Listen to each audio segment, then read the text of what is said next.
चलिए देखते हैं क्वेश्चन नंबर 6 क्या कह रहा है। क्वेश्चन नंबर 6 कह रहा है व्याख्या कीजिए कि 7 गुणे 11 गुणे 13 प्लस 13 तथा 7 गुणे 6 गुणे 5 गुणे 4 गुणे 3 गुणे 2 गुणे 1 प्लस 5 भाज्य संख्याएं हैं। देखिए भाज्य संख्या क्या होती है, चलिए देखते हैं भाज्य संख्याएं क्या है और अभाज्य संख्याएं क्या है। ठीक है, अभाज्य संख्या और भाज्य संख्या। ठीक है,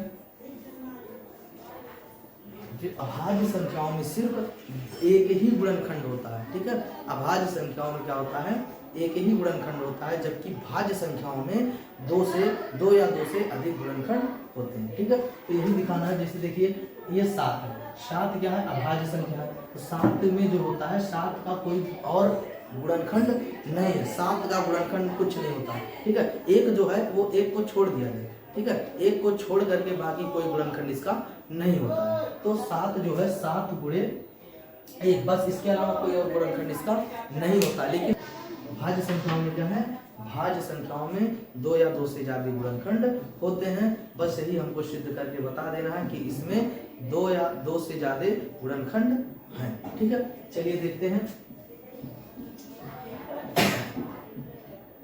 देखिए 7 गुणे 11 गुणे 13 प्लस 13। ठीक है, ये क्या है, आपकी एक संख्या है। संख्या जो दिया है 7 गुणे 13 गुणे 7 गुणे, संख्या जो दिया है 7 गुणे 11 गुणे 13 प्लस 13 दिया है। ठीक है, हमको क्या करना है, इसको बताना है कि ये संख्याएं भाज्य है। ठीक है, चलिए करते हैं। ठीक है, इसमें देखिए इन संख्याओं में देखिए ये 2 संख्या, एक पद ये है, एक पद ये है और एक पद ये है। ठीक है, पद क्या होता है, पद जो होते हैं ये प्लस वाले और माइनस संख्या है। प्लस और माइनस जो होते हैं ये पदों को क्या करते हैं, अलग करते हैं। तो इसमें देखिए यहाँ पे 2 पद है, एक हुआ प्लस 13 और एक हुआ 7 गुणे 11 गुणे 13, ये एक पद है। दोनों पदों में देखिए क्या कॉमन है, दोनों पदों में से जो कॉमन है उसको हम निकाल लेंगे। दोनों पदों में क्या कॉमन है, 13 कॉमन है। दोनों 13 निकाल लिया और जो बचेगा उसको ब्रैकेट में ले लेते हैं।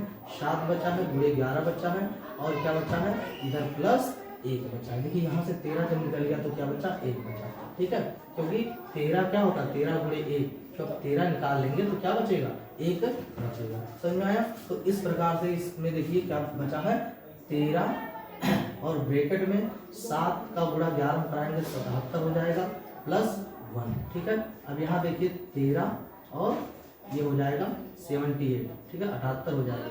इसका मतलब ब्रैकेट का मतलब क्या होता है, गुणा होता है। ठीक है, तो 13 गुणे 78 ये आपका क्या निकला, इसका गुणनखंड निकला। देखिए जो ये संख्या प्राप्त होगी, इन संख्याओं में कितने गुणनखंड है, 2 गुणनखंड है। इन संख्याओं में कितने गुणनखंड है, 2 गुणनखंड है। और अभाज्य गुणनखंड क्या, अभाज्य की संख्याएं क्या होती हैं, इन संख्याओं में, इस संख्याओं में कितने गुणनखंड है, 2 गुणनखंड है। जबकि अभाज्य संख्याओं में सिर्फ एक ही गुणनखंड होता है। ठीक है, अभाज्य संख्याओं में एक ही गुणनखंड है होता है, इसलिए हम कहेंगे कि 7 गुणे 11 गुणे 13 प्लस 13 ये क्या है, ये भाज्य संख्या है। ठीक है, ये भाज्य संख्या।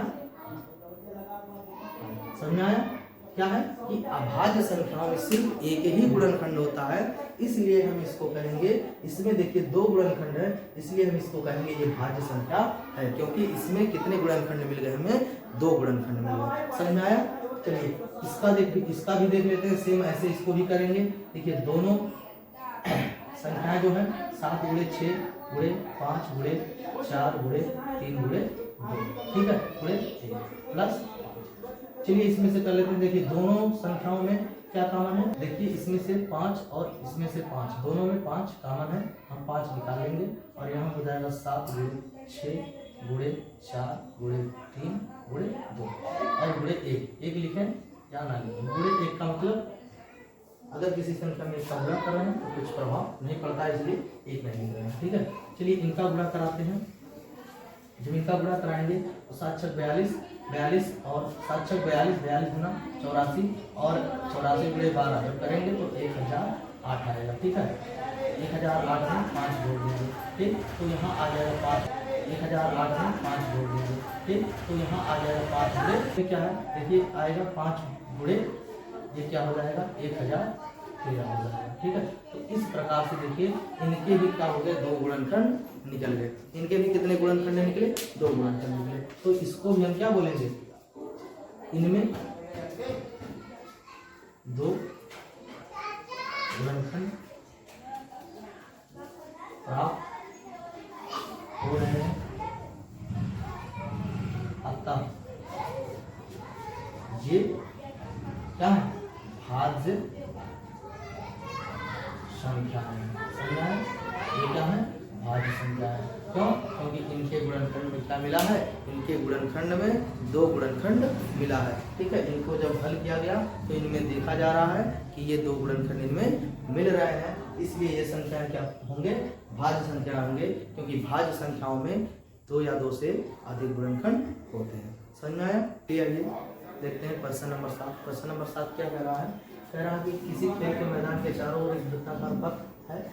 इस पथ का एक चक्कर लगाने में सोनिया को 18 मिनट लग रहा है, और जबकि इसी मैदान का चक्कर लगाने में रवि को 12 मिनट लग रहा है। ध्यान दीजिए कि सोनिया को 18 मिनट लग रहा है और रवि को कितना मिनट लग रहा है? 12 मिनट लग रहा है। इसका मतलब क्या है? रवि स्पीड में दौड़ रहा है। रवि जो चल रहा है, रवि जो उस वृत्त का चक्कर लगा रहा है वो तेजी से चल रहा है और सोनिया स्लो चल रही है। ठीक है, रवि से स्लो चल रही है। कौन? सोनिया। रवि तेज दौड़ रहा है, सोनिया स्लो दौड़ रही है। समझ में? तो इस तरह क्या कह रहा है कि मान लीजिए कि वे दोनों एक ही स्थान और एक ही दिशा में और एक ही समय पर, एक ही दिशा में एक ही समय पर और एक ही स्थान से निकले हैं। ठीक है, तो क्या कह रहा है कि वे फिर उसी स्थान पर, वे क्या कह रहा है कि वे फिर पुनः उसी स्थान पर कब कितने समय में मिलेंगे। समझ आ रहा है?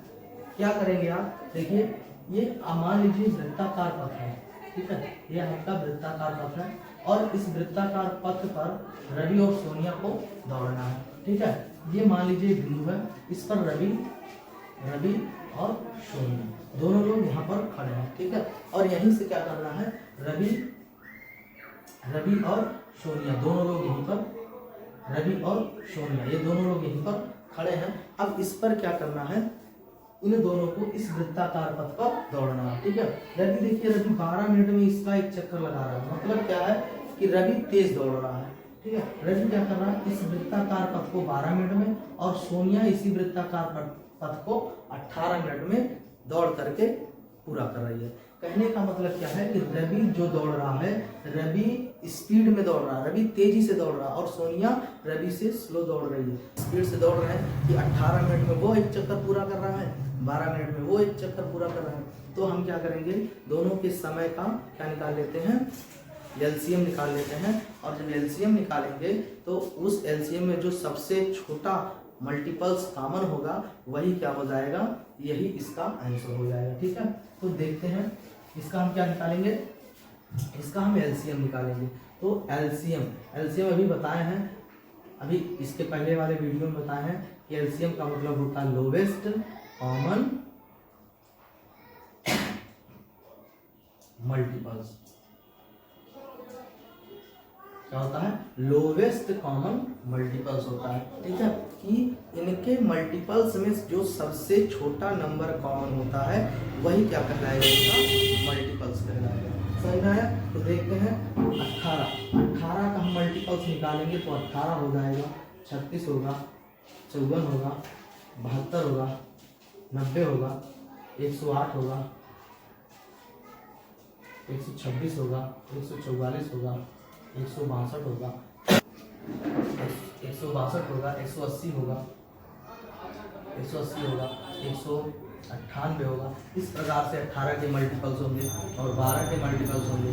12 होगा, 24 होगा, 36, 48, 60, 72, 84, 96, 108, 120, 132, 144।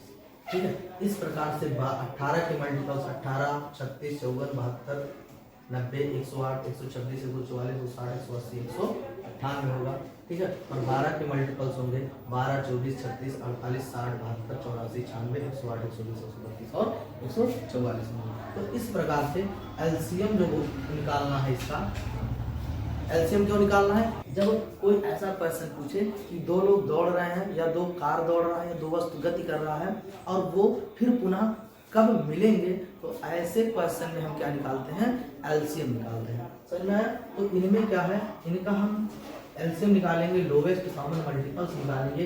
ये देखिए 18 का मल्टीपल्स और 12 का मल्टीपल्स हमने लिख दिया है। अब देखिए इनमें कौन कौन से संख्याएं कॉमन है, तो देखिए दोनों में क्या क्या कॉमन है। दोनों में देखिए 108 कॉमन है।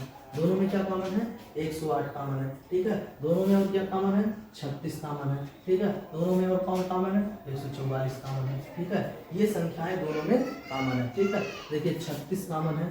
ठीक है, उसके बाद 108 कॉमन है। ठीक है, यहाँ देखिए 72 भी कॉमन है। ठीक है, 72 भी कॉमन है। ठीक है, 36 भी कॉमन है, 72 भी कॉमन है, 108 भी कॉमन है, 144 भी कॉमन है। तो हमको क्या करना है, एलसीएम का मतलब क्या होता है कि मल्टीपल्स में। ठीक है, मल्टीपल्स देखिए सब मल्टीपल्स लिखे गए हैं, इसके 12 के और 18 के। 18 का मल्टीपल से लिखा गया, 12 का मल्टीपल से लिखा गया। मल्टीपल्स में कॉमन ढूंढना है, तो ये देखिए हमने कॉमन ढूंढ लिया। ठीक है, ये सब कॉमन है। ठीक है, 144 दोनों में कॉमन है, 108 भी जो है, 72 भी और 36 भी। लेकिन क्या सबसे छोटा, लोवेस्ट मतलब सबसे छोटा, लोएस्ट का मतलब सबसे छोटा हमको कॉमन नंबर ढूंढना है। तो इसका एलसीएम क्या हो जाएगा, इसका एलसीएम हो जाएगा 36।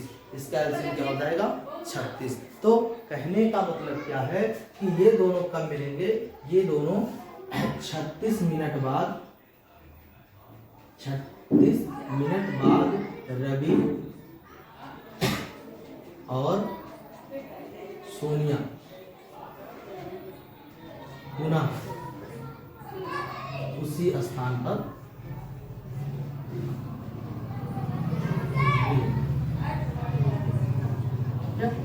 कब मिलेंगे, 36 मिनट के बाद फिर पुनः क्या होगा, रवि और सोनिया उसी स्थान पर मिलेंगे। समझ में आया? तो इस प्रकार से 18 और 12 मिनट में जब वो चक्कर एक लगा रहे हैं, तो अगला कब मिलेंगे, अगला 36 मिनट बाद मिलेंगे, फिर 72 मिनट बाद मिलेंगे, 108 मिनट बाद मिलेंगे। जब 108 मिनट हो जाएगा तब मिलेंगे, और 144 मिनट हो जाएगा तब भी मिलेंगे। ये इसके रूप में मिलते चले जाएंगे, इतने समय में वो फिर मिलते चले जाएंगे। ठीक है, इनके मिलने का समय होगा। ठीक है, 36 मिनट बाद मिलेंगे, 108 मिनट बाद मिलेंगे, 72 मिनट बाद भी मिलेंगे, 144 मिनट बाद भी मिलेंगे। समझ आया? चलिए, अगर हमारा वीडियो पसंद आया हो तो चैनल को सब्सक्राइब जरूर करिए, बेल आइकन जरूर दबाइए, ताकि आपको आगे के वीडियो और मिलते रहें। नमस्कार।